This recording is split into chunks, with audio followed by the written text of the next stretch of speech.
Hi, I'm Simon, and today we're going to talk about batteries.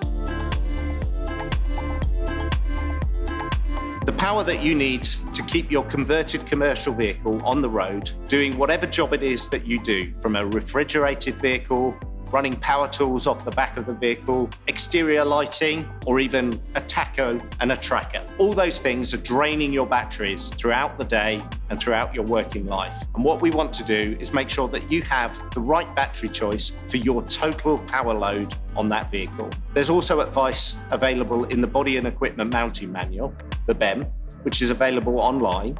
For any question that you can't really find in the manual itself, we've also got a dedicated team online that will answer an incoming email for any technical question you have.